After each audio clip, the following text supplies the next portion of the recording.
Dando continuidade ao capítulo 2 da segunda parte do Livro dos Espíritos, nós vamos ver hoje sobre a alma, das perguntas 134 a 146. Na pergunta 134, que é a alma? E os espíritos respondem, um espírito encarnado. 134A, ele pergunta assim, que era a alma antes de se unir ao corpo? E eles respondem, espírito. E na 134B, ele pergunta, as almas e os espíritos são, portanto, idênticos, a mesma coisa? E eles respondem que sim, as almas não são senão os espíritos. Antes de se unir ao corpo, a alma é um dos seres inteligentes que povoam um mundo invisível, os quais temporariamente revestem um envoltório carnal para se purificarem e esclarecerem. Essa necessidade, essas questões que Kardec faz, nos dizem da necessidade de explicar corretamente esses termos novos que são introduzidos pelos espíritos no espiritismo, na doutrina espírita. Então ele queria deixar claro que a alma, que para muitos tem diversas conotações, diversos significados diferentes, na doutrina espírita, a alma é a mesma coisa que espírito. Só que a alma, como nós vamos ver um pouquinho mais adiante, é o espírito que está encarnado. Na introdução do Livro dos Espíritos, no item 2, ele vai fazer um estudo acerca desses termos usados para falar sobre do significado da palavra alma, dos diversos significados da palavra alma. E depois, no finalzinho, ele vai dizer que julgamos mais lógico tomá-lo na sua acepção mais comum e por isso chamamos alma ao ser imaterial e individual que em nós reside e sobrevive ao corpo. Vale a pena voltar lá na introdução do Livro dos Espíritos, no item 2, para ver direitinho esses termos sobre a palavra alma. Na pergunta 135, há no homem alguma outra coisa além da alma e do corpo? E eles respondem que há o laço que liga a alma ao corpo. Aqui ele vai voltar ao tema do perispírito para explicar então o papel do perispírito na ligação do espírito ao corpo no processo da encarnação. E na 135A ele pergunta de que natureza é esse laço? E os espíritos respondem semimaterial, isto é, de natureza intermédia entre o espírito e o corpo. É preciso que seja assim para que os dois se possam comunicar um com o outro. Por meio desse laço é que o espírito atua sobre a matéria e reciprocamente. Então, aqui o Kardec vai explicar um pouquinho mais detalhado qual é o papel do perispírito nesse processo. E Kardec faz uma nota em relação a essa pergunta. O homem é, portanto, formado de 3 partes essenciais. Primeiro, o corpo, o ser material, análogo, semelhante ao dos animais e animado pelo mesmo princípio vital. Então, os animais possuem corpos semelhantes, a formação dos corpos físicos é semelhante e também são animados pelo mesmo princípio vital. Depois tem a alma, que é o espírito encarnado que tem no corpo a sua habitação. A alma é o espírito encarnado e a habitação dele, enquanto está encarnado, é no corpo físico. E terceiro, o princípio intermediário, ou perispírito, que é a substância semimaterial que serve de primeiro envoltório ao espírito e liga a alma ao corpo. Tais num fruto o germe, o perisperma e a casca. Aqui ele já fez essa analogia antes. E lá, se voltarem no capítulo 1 da segunda parte, que tem perguntas, uma parte inteira sobre o perispírito, um módulo sobre o perispírito, nós vamos entender um pouquinho melhor sobre esse laço. E na Revista Espírita de maio de 1864, no artigo intitulado A Vida de Jesus de Renan, ele vai dizer num trecho assim: os termos alma e espírito posto que sinônimos empregados indiferentemente não exprimem exatamente a mesma ideia. Quer dizer, todo mundo fala que alma e espírito é a mesma coisa, mas a ideia é a seguinte: a união da alma, do perispírito e do corpo material constitui o homem. Então, quando fala-se de homem, está se referindo a uma alma, a um perispírito e a um corpo físico. A alma e o perispírito separados do corpo, quer dizer, no plano espiritual, desencarnados, a alma e o perispírito, constituem o ser chamado espírito. Então, o espírito é a alma desencarnada, é o ser que está desencarnado. Na codificação, quando ele fala alma, está se referindo a um ser encarnado. Quando fala espírito, está se referindo a um ser desencarnado. Nas manifestações mediúnicas, não é, pois, a alma que se apresenta sozinha. Quer dizer, aí ele vai falar que ela está sempre revestida de seu envoltório fluídico e esse envoltório é o intermediário necessário através do qual ela age sobre a matéria compacta. Não teria como haver a manifestação mediúnica se não houvesse um perispírito, se não houvesse um corpo espiritual para a manifestação do espírito. No livro dos médiuns, na segunda parte, no capítulo 1, no item 54, eles falam assim: esse segundo invólucro da alma ou perispírito existe, pois, durante a vida corpórea. É o intermediário de todas as sensações que o espírito percebe e pelo qual transmite sua vontade ao exterior e atua sobre os órgãos do corpo. Para nos servirmos de uma comparação material, diremos que é o fio elétrico condutor que serve para a recepção e a transmissão de pensamento. É, em suma, esse agente misterioso, imperceptível, conhecido pelo nome de fluido nervoso, que desempenha tão grande papel na economia orgânica e que ainda não se leva muito em conta nos fenômenos fisiológicos e patológicos.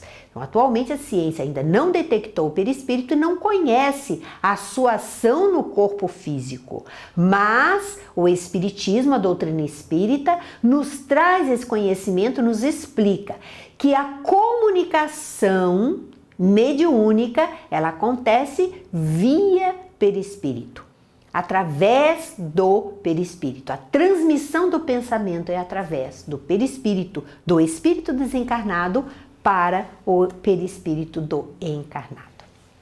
Na pergunta 136, a alma independe do princípio vital? E eles respondem: o corpo não é mais do que envoltório, repetimos-lo constantemente. Quer dizer, o fluido vital, ele está presente no corpo espiritual e no corpo físico, animando o corpo físico nesse processo encarnatório. Mas o espírito, a alma, ele tem uma origem diferente. A parte física, o perispírito e o corpo físico, eles se originam do fluido cósmico universal. A alma, ele se origina do princípio espiritual. Na pergunta 136A, pode o corpo existir sem a alma? E eles respondem que pode. Entretanto, desde que cessa a vida do corpo, a alma o abandona.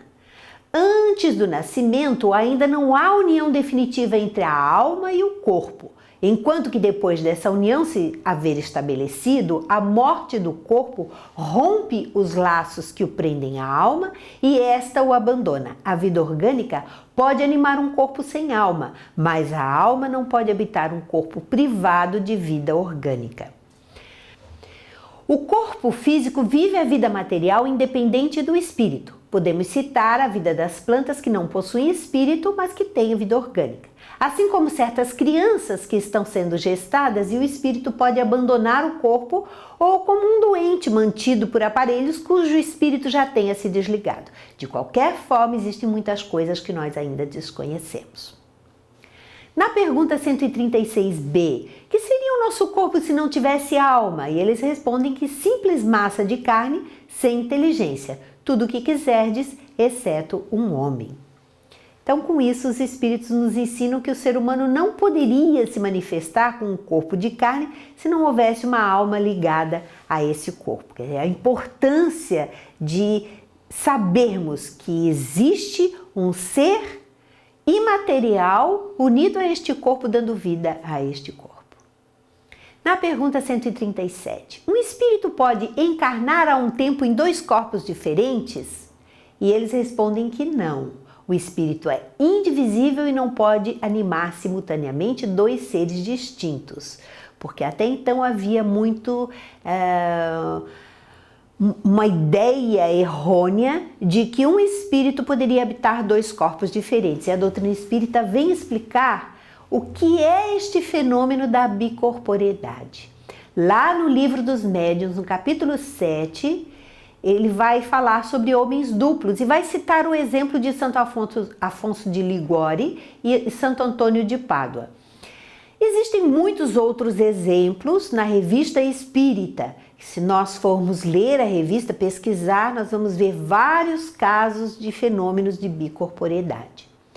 Mas no Livro dos Médiuns, nesse capítulo 7, no item 119, eles vão falar assim: isolado do corpo, quer dizer, fora do corpo, o espírito de um vivo, de uma pessoa encarnada, pode, como o de um morto, mostrar-se com todas as aparências da realidade. Demais, pelas mesmas causas que temos exposto, pode adquirir momentânea tangibilidade, pode ser tocado. Este fenômeno, conhecido pelo nome de bicorporeidade, foi que deu aso às histórias de homens duplos, isto é, de indivíduos cuja presença simultânea em dois lugares diferentes se chegou a comprovar. Então as pessoas achavam que este ser estava em dois lugares, habitava dois corpos diferentes. Então a história de Santo Afonso de Liguori. Ele nasceu em 1696 em Nápoles, na Itália. Uma família abastada que lhe proporcionou uma educação esmerada e com 16 anos ele se formou em Direito. Mas certa vez ele estava em visita ao Hospital de Incuráveis e se viu rodeado de uma luz misteriosa. E uma voz interior lhe disse: deixa o mundo, dá-me a ti mesmo. Como o fato se repetiu mais de uma vez, ele resolve então entrar para o corpo eclesiástico. E junto a um grupo de companheiros, ele funda em 1732, nas proximidades de Nápoles, a Congregação Redentorista, constituído de pobres e abandonados, pois os missionários redentoristas deviam viver no meio dos abandonados, na época, especialmente aqueles das zonas rurais. Com tanto trabalho e dedicação, teve ainda que enfrentar uma enfermidade insidiosa que fez da sua vida um martírio. Por 8 vezes esteve à beira da morte. E um ataque de febre reumática terminou por deixá-lo paralisado até o fim de seus dias. E pelo resto da sua vida física ele teve que tomar seus alimentos através de tubos e desencarnou com 91 anos de idade. E o codificador Kardec se refere a ele, a canonização dele, por ter sido visto em 2 lugares diversos ao mesmo tempo, em sua cela de sacerdote e assistindo ao Papa no seu processo de desencarnação no Vaticano, o que passou por milagre. Então este é um exemplo que foi citado por Kardec no Livro dos Médiuns. O outro exemplo é Santo Antônio de Pádua ou Santo Antônio de Lisboa, porque ele nasceu em Lisboa em 1195 e era contemporâneo de Francisco de Assis. E lá no Livro dos Médiuns ele também vai citar que Santo Antônio ele estava pregando na Itália quando o pai dele estava em Lisboa, ia ser supliciado sob a acusação de haver cometido um assassínio. E no momento da execução, então, ele aparece e demonstra a inocência do acusado. E ele comprovou-se que naquele instante Santo Antônio pregava na Itália, na cidade de Pádua. Daí o fenômeno da bicorporeidade. Ele se apresentou em outro lugar. Esse fenômeno, ele é bem explicado no livro dos médiuns. Vale a pena ler esse capítulo 7 do livro dos médiuns para entender direitinho como é que é o fenômeno da bicorporeidade. Na pergunta 138, o que se deve pensar da opinião dos que consideram a alma o princípio da vida material? O que é o princípio? O que é que dá o princípio da vida material? O princípio vital. E eles respondem, é uma questão de palavras com que nada temos, começai por vos entenderdes mutuamente. E se nós formos olhar lá na introdução do livro dos Espíritos, no item 2, nós vamos entender o que é que as pessoas entendem como alma, como princípio da vida material, que são os materialistas, que só acreditam na vitalidade do corpo físico. E quando eles falam em alma, não é o conceito de alma que nós temos na doutrina espírita. Na pergunta 139, alguns espíritos e antes deles alguns filósofos definiram a alma como sendo uma centelha anímica emanada do grande todo. Por que essa contradição? Não há contradição. Isso depende da acepção das palavras. Por que não tendes uma palavra para cada coisa? Então, se nós formos entender a alma como um princípio vital, o princípio vital vem do grande todo. Que grande todo é esse? Do fluido cósmico universal. Então, ainda aí eles querem nos dizer assim, se entendam com relação às palavras. Porque para eles não é importante a palavra que a gente dê, mas entender o que significa aquilo que nós estamos nos referindo. Há uma nota de Kardec em relação a essa pergunta. O vocábulo alma se emprega para exprimir coisas muito diferentes. Uns chamam alma ao princípio da vida e nessa acepção se pode com acerto dizer, figuradamente, que a alma é uma centelha anímica emanada do grande todo. É aquilo que nós falamos do princípio vital. Essas últimas palavras indicam a fonte universal do princípio vital de que cada ser absorve uma porção e que após a morte volta à massa de onde saiu. Essa ideia de nenhum modo exclui a de um ser moral, distinto, independente da matéria e que conserva sua individualidade. A esse ser igualmente se dá o nome de alma, e nesta acepção é que se pode dizer que a alma é um espírito encarnado. Na pergunta 140, que se deve pensar da teoria da alma subdividida em tantas partes quanto as são os músculos e presidindo assim a cada uma das funções do corpo? E eles respondem, ainda isto depende do sentido que se empreste à palavra alma. Se se entende por alma o fluido vital, essa teoria tem razão de ser. Se se entende por alma o espírito encarnado, é errônea. Já dissemos que o espírito é indivisível. Ele imprime movimento aos órgãos, servindo-se do fluido intermediário, sem que para isso se divida. Então, quando falam que a alma está no corpo todo, em cada músculo, está falando do fluido vital, da alma, entendendo a alma como um fluido vital. Não a alma como um espírito, porque a alma como um espírito não se divide. Na pergunta 140A, entretanto, alguns espíritos deram essa definição. E eles respondem, os espíritos ignorantes podem tomar o efeito pela causa. E ele faz uma nota, a alma atua por intermédio dos órgãos, e os órgãos são animados pelo fluido vital, que por ele se reparte. Essa explicação, porém, não se aplica quando se considera a alma como sendo o espírito, que habita o corpo durante a vida e o deixa por ocasião da morte. Na pergunta 141, há alguma coisa de verdadeiro na opinião dos que pretendem que a alma é exterior ao corpo e o circunvolve? E eles respondem, a alma não se acha encerrada no corpo qual pássaro numa gaiola. Irradia e se manifesta exteriormente como a luz através de um globo de vidro ou como o som em torno de um centro de sonoridade. Neste sentido, se pode dizer que ela é exterior, sem que por isso constitua um envoltório do corpo. A alma tem dois envoltórios, um sutil e leve, é o primeiro ao qual chamas perispírito, outro grosseiro, material e pesado, o corpo. A alma é o centro de todos esses envoltórios, como o germe em um caroço, já o temos dito. Assim respondem os espíritos. E no livro O que é o Espiritismo, no capítulo 3, no item 108, Kardec faz uma pergunta: qual é a sede da alma?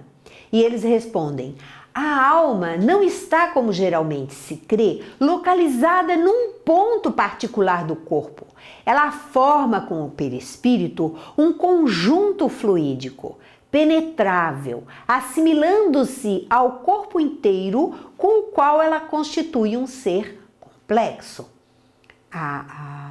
Tanto é que ela tem liberdade durante o sono, ela se desprende junto com o seu perispírito e vai viajar, vai fazer os seus aprendizados no mundo espiritual e o corpo físico fica dormindo. Na pergunta 142, que dizeis dessa outra teoria, segundo a qual a alma numa criança se vai completando a cada período da vida? E eles falam assim: o espírito é uno e está completo na criança como no adulto. Os órgãos ou instrumentos das manifestações da alma é que se desenvolvem e se completam. Ainda aí tomam o efeito pela causa.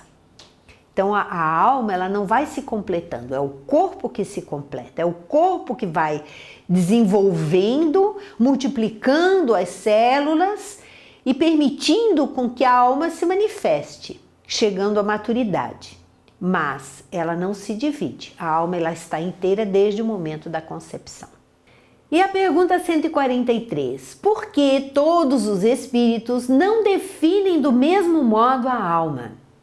E eles respondem: os espíritos não se acham todos esclarecidos igualmente sobre esses assuntos. Há espíritos de inteligência ainda limitada que não compreendem as coisas abstratas. São como as crianças entre vós. Também há espíritos pseudo-sábios que fazem alarde de palavras para se imporem, assim como sucede entre vós.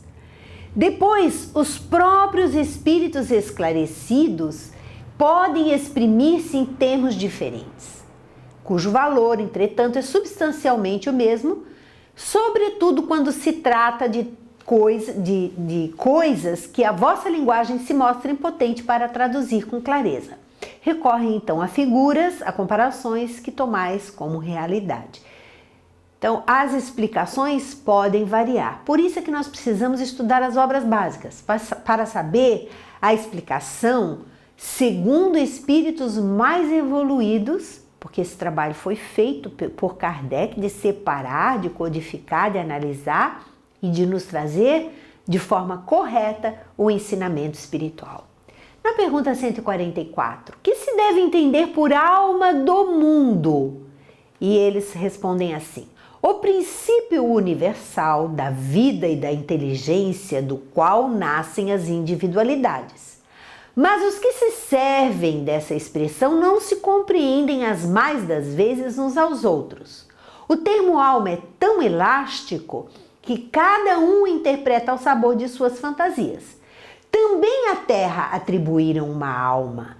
Por alma da terra se deve entender o conjunto de espíritos abnegados que dirigem para o bem as vossas ações, quando os escutais, e que de certo modo são os lugartenentes de Deus com relação ao vosso planeta.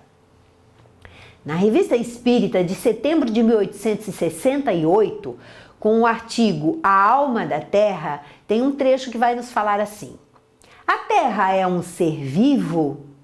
Sabemos que certos filósofos, mais sistemáticos do que práticos, consideram a Terra e todos os planetas como seres animados, fundando-se no princípio de que tudo vive na natureza, desde o mineral até o homem.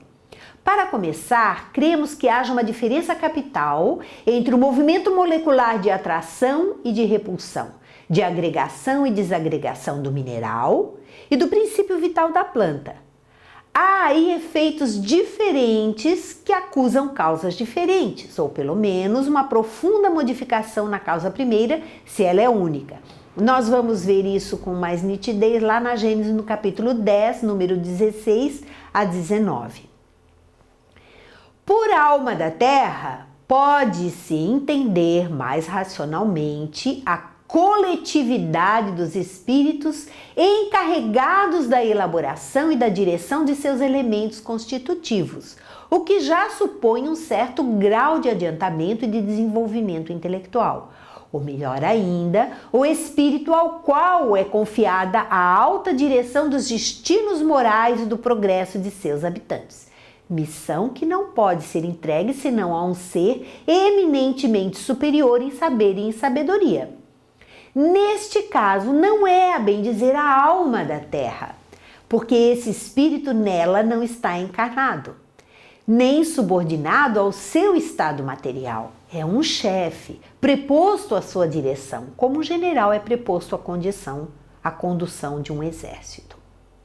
Se, pois, a Terra fosse um ser animado, servindo de corpo a uma alma especial, essa alma deveria ser ainda mais rudimentar que a do pólipo, pois a Terra não tem a mesma vitalidade da planta, ao passo que, pelo papel que se atribui a essa alma, dela fazem um ser dotado de raciocínio e do mais completo livre-arbítrio. Um espírito superior, numa palavra, o que não é nem racional, nem conforme a lei geral, porque jamais um espírito teria sido mais aprisionado e pior dotado. A ideia da alma da Terra, entendida nesse sentido, tanto quanto a que faz da Terra um animal, deve, pois, ser colocada entre as concepções sistemáticas e quiméricas, quer dizer, é uma fantasia. Quando os espíritos nos explicam isso, não é para que nós desdenhemos a Terra, não é isso. Nós podemos ter uma concepção diferente da alma da Terra. Nós devemos respeitar a Terra, amar a Terra, este planeta que nos abriga, este planeta que nos dá tantas oportunidades de aprendizado e desenvolvimento. Não é menosprezando a Terra, é para que entendamos que, como alma da Terra, nós não podemos entender que exista um espírito encarcerado na Terra. Não é neste sentido. Então, os espíritos queriam fazer essa diferenciação. Na pergunta 145, como se explica que tantos filósofos antigos e modernos, durante tão longo tempo, hajam discutido sobre a ciência psicológica e não tenham chegado ao conhecimento da verdade? E eles respondem: esses homens eram precursores da eterna doutrina espírita. Prepararam os caminhos, eram homens e, como tais, não podiam se enganar, porque tomaram suas próprias ideias pela luz. No entanto, mesmo os seus erros servem para realçar a verdade, mostrando o pró e o contra. Ademais, entre estes erros se encontram grandes verdades que um estudo comparativo torna apreensíveis. Então, todos esses seres precursores da doutrina espírita, todos aqueles que vieram e trouxeram a verdade de uma maneira muitas vezes distorcida, ou de uma maneira segundo a sua própria visão, eram seres que vieram com a tarefa de trazer conhecimentos para melhorar a educação do ser humano. Nada é desprezado por Deus, todos são aproveitados. O que nós precisamos é agora, com o amadurecimento, com a melhora, com a ampliação da nossa consciência, nós sabemos distinguir, olhar para as várias doutrinas e filosofias e filósofos e teorias e saber peneirar aquilo que nos serve, aquilo que tem realmente um fundo de verdade, daquilo que era fantasia, opinião própria ou uma verdade segundo a necessidade do povo daquela época. Na Revista Espírita de janeiro de 1866, no artigo O Espiritismo toma posição na filosofia e nos conhecimentos usuais, eles vão falar em determinado trecho.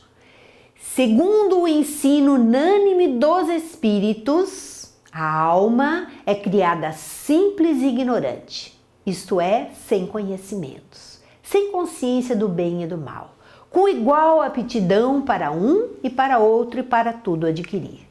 Sendo a criação incessante para toda a eternidade, há almas chegadas ao topo da escada, enquanto outras surgem para a vida, porque Deus cria constantemente. Mas tendo todas o mesmo ponto de partida, todas são criadas da mesma maneira. Deus não cria uma umas melhor dotadas do que outras, o que está em conformidade com a soberana justiça, ou seja, Deus é justo, cria todos da mesma forma. Como uma perfeita igualdade preside a sua formação, elas progridem mais ou menos rapidamente em virtude do seu livre-arbítrio e conforme o seu trabalho. Assim, deixa Deus a cada uma o mérito ou demérito de seus atos, e a responsabilidade cresce à medida que se desenvolve o senso moral, de sorte que, de duas almas criadas ao mesmo tempo, uma pode chegar ao objetivo mais depressa que a outra se trabalhar mais ativamente o seu melhoramento. Mas as que ficaram na retaguarda chegarão igualmente, embora mais tarde e através de rudes provas, porque Deus não veda o futuro, não fecha o futuro a nenhum de seus filhos, não impede que nenhum de seus filhos progrida, muito pelo contrário, todos terão as mesmas oportunidades de evolução. Na pergunta 146, a alma tem no corpo sede determinada e circunscrita? E eles respondem que não. Porém, nos grandes gênios, em todos os que pensam muito, ela está mais particularmente na cabeça e mais no coração naqueles que muito sentem e cujas ações têm todas um fim humanitário. Então, conforme o uso do pensamento, conforme aquilo que nós colocamos foco, conforme aquilo que nós colocamos pensamento, maior o exercício da alma naquele setor. Na pergunta 146A, que se deve pensar da opinião dos que situam a alma num centro vital? E eles respondem: quer isso dizer que o espírito habita de preferência essa parte do vosso organismo, por ser aí o ponto de convergência de todas as sensações, ou seja, aquilo que nós desejamos, aquilo que nós prestamos mais atenção. Os que a situam no que consideram o centro da vitalidade, esses os confundem com o fluido ou o princípio vital. Ou seja, a ação da vitalidade é do princípio vital que está espalhado pelo corpo e por todos os órgãos. Pode, todavia, dizer-se que a sede da alma se encontra especialmente nos órgãos que servem para as manifestações intelectuais e morais. E no livro Que é o Espiritismo, no capítulo 3, item 108, falam assim: durante a vida, a alma age mais especialmente sobre os órgãos do pensamento e do sentimento. Ela é, ao mesmo tempo, interna e externa. Isto é, irradia exteriormente, podendo mesmo isolar-se do corpo, transportar-se ao longe e aí manifestar sua presença, como provam a observação e os fenômenos sonambúlicos. São fenômenos mediúnicos, onde o ser entra num estado de sono e se desdobra e vai a outros lugares. Então, assim nós encerramos esse módulo do estudo do Livro dos Espíritos. Se você gostou do trabalho, ajude-nos a divulgar, dê um like, inscreva-se na TV CEA. Muito obrigada e até o próximo bloco.